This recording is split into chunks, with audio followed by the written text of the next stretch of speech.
കൂട്ടുകാരെ, നമ്മുടെ നാട്ടിലെ റോഡുകൾ ഗതാഗത സൗകര്യം മെച്ചപ്പെടുത്തുവാനായി 3 വരിയായും 6 വരിയായും എക്സ്പ്രസ് ഹൈവേ ആയും റോഡുകൾ മാറ്റം വരുത്തിക്കൊണ്ടിരിക്കുകയാണല്ലോ. ഇപ്പോൾ നിലവിൽ പ്രൈവറ്റ് ബസ് ആയാലും KSRTC ആയാലും ഓട്ടോറിക്ഷ ആയാലും ടാക്സി ആയാലും റോഡിൽ തന്നെ നിർത്തി ആളിനെ ഇറക്കുകയും കയറ്റുകയും ചെയ്യുന്ന ഒരു പ്രവണതയുണ്ടല്ലോ. അത് മറ്റുള്ള യാത്രക്കാർക്കും വാഹനങ്ങൾക്കും ബുദ്ധിമുട്ടും ഉണ്ടാക്കുന്നുണ്ട്. റോഡ് നിർമ്മിക്കുമ്പോൾ വശങ്ങളിൽ ഇതുപോലൊരു ഭാഗം ക്രമീകരിച്ച് മറ്റുള്ള വാഹനങ്ങൾക്ക് തടസ്സമുണ്ടാക്കാതെ യാത്രക്കാരെ കയറ്റാനും ഇറക്കാനും പറ്റും. അങ്ങനെ യാത്രക്കാരുടെ സുരക്ഷിതത്വം ഉറപ്പാക്കാം. ഇവിടെ യെല്ലോ കളറിൽ മാർക്ക് ചെയ്തിരിക്കുന്നത് ബസ് നിർത്തുവാനും ടാക്സി നിർത്തുവാനും വേണ്ടി മാത്രമാണ്.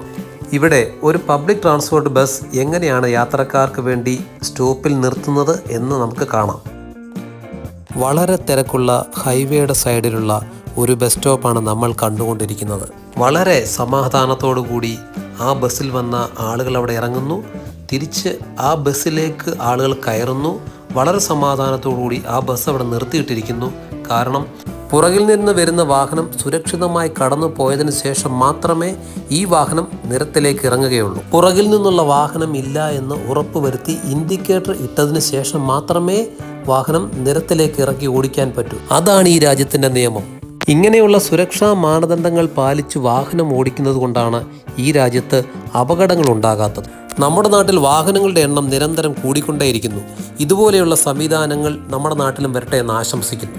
കൂട്ടുകാരെ, ഇൻഫോർമേറ്റീവായ ഈ വീഡിയോ നിങ്ങൾക്ക് ഇഷ്ടപ്പെട്ടാൽ ലൈക്ക് ചെയ്ത്, കമൻറ്റ് ചെയ്ത്, സബ്സ്ക്രൈബ് ചെയ്ത് നിങ്ങളുടെ കൂട്ടുകാരിലേക്കും ഷെയർ ചെയ്ത് കൊടുക്കുമല്ലോ അല്ലേ. താങ്ക്